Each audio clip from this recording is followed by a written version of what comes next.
Whether by accident, design, or just coincidence, we find ourselves in the Paulins Kill Watershed, in possession of a mostly pristine river, fresh air aplenty, and a mixed bag of land use patterns. The collapse of the dairy industry over the past decades has left us with considerable vacant land, both pasture and resurgent pioneer forest. What management decisions will be made and enacted in the coming years? What guidelines will be used to ensure a healthy and vibrant environment for future generations? Who will decide how we move forward? Do we want more industry, warehouses, tract housing developments? Or should we choose preserved farmland, parks, and homesteads that are environmentally sound? For certain, we can't have it all.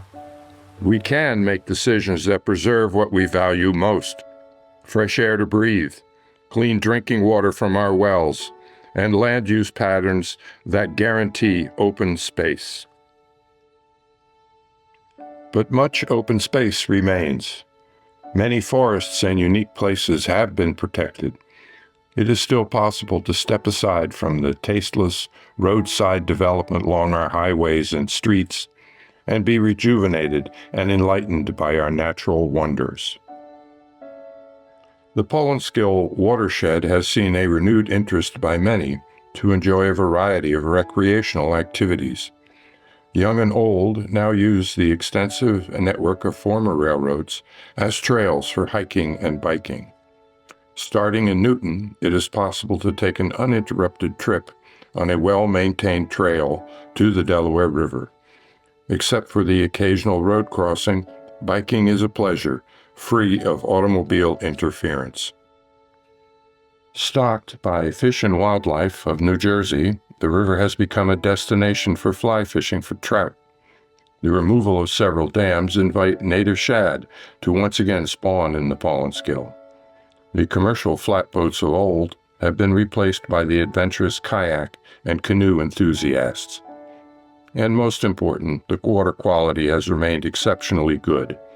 None of this has happened by accident. Numerous towns and resident groups have been working for years to preserve the river and the watershed environment. The state of New Jersey is actively involved with the conservation of our parks and forests. With the cooperation of the Nature Conservancy of New Jersey Fish and Wildlife has committed to the restoration of hyperhumus, a defunct peat mining marsh of over 2,400 acres.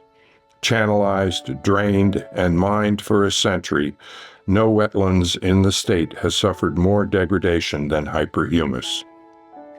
The removal of the Columbia Dam and the Paulina Dam, both well past their age for safety and usefulness, serves as a landmark action to restore and preserve the Paulins Kill for the future. The lakes created by these structures have for many years been filled with silt and debris, rendering their use as recreational lakes minimal. Now miles of Paulins Kill can run free, inviting migratory fish to once again spawn and frequent the river. The preservation of farms and open spaces has overwhelming support of the general public. Many local municipalities have environmental commissions and have drafted ordinances to ensure that we are not drowned in unchecked development. Growing heritage grains and restorative farming practices are being adopted by increasing numbers of farmers. One group that is visionary in its approach to healthy land and a healthy environment for our communities is the Food Shed Alliance.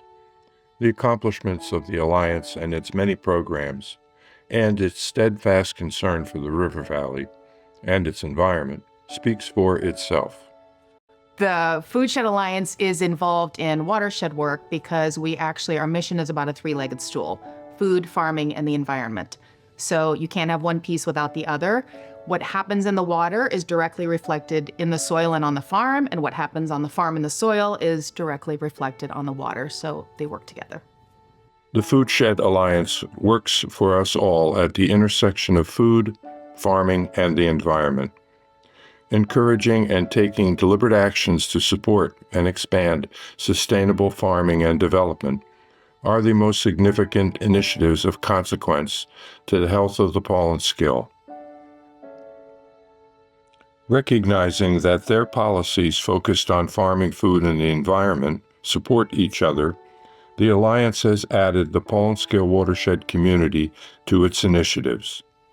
The projects that the Paulins Kill Watershed community has taken on are varied and challenging.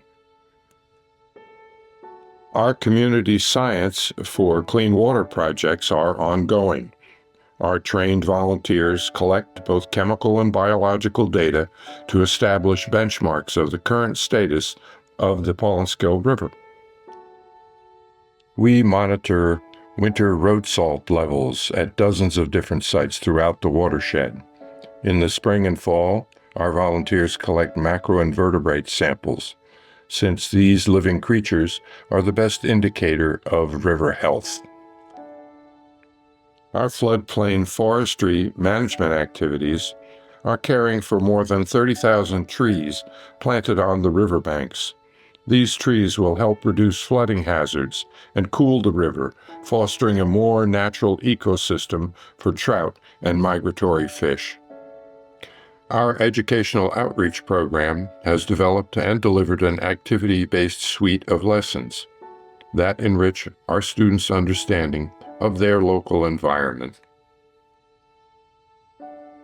We sponsor outdoor recreational activities, helping all ages connect with and strengthen their appreciation for the outdoors, be it biking, hiking, fishing, boating, birdwatching, or just reflecting at your favorite spot. There is an activity for everyone. We work with farmers to become certified as a river-friendly farm, a national program that publicly champions farmers that use soil, water, and land use regenerative practices. Our latest initiative to protect the river focuses on the possibility of designating the Paulins Kill as New Jersey's fourth nationally recognized wild and scenic river. We aim to inform and educate the leaders of the 12 townships that govern the watershed communities about the benefits of this designation. This understanding will hopefully inspire actions that will preserve our river for future generations. Our journey into the past and present of the Paulins Kill Watershed and its river is complete. The journey into the future of our river and our watershed is yet to be written. Only time will tell how the river will continue. Without concern and respect from all interested parties, local residents and businesses, visitors coming to fish, bike, or just enjoy the natural beauty and serene values of the Paulins Kill, time will diminish the natural treasure that is the Paulins Kill. By turning concern into action today, many future generations will be able to stand by the river and give thanks to the thoughtful and dedicated individuals that made its preservation possible. As has been said by David Brower, founder of the Friends of the Earth and one-time executive director of the Sierra Club, we must begin thinking like a river if we are to leave a legacy of beauty and life for future generations. So what does it mean to think like a river? What's the consequences of giving sentient thought to what has just always been a part of the landscape? Does the river feel gratitude as it is eternally refreshed by rain and runoff from the land? Does the river thrill from the unstoppable power of building itself every foot downstream?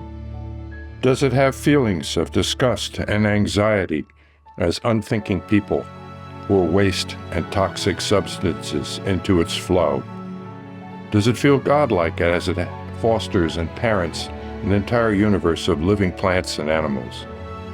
Does the river remember the legion of people who come to swim in and enjoy its clean, cool waters? Does it appeal to us to see and understand its connectedness to us, and how together we can manage the challenges and chaos of our forever-changing world. As history has flowed through our valley, so will our future.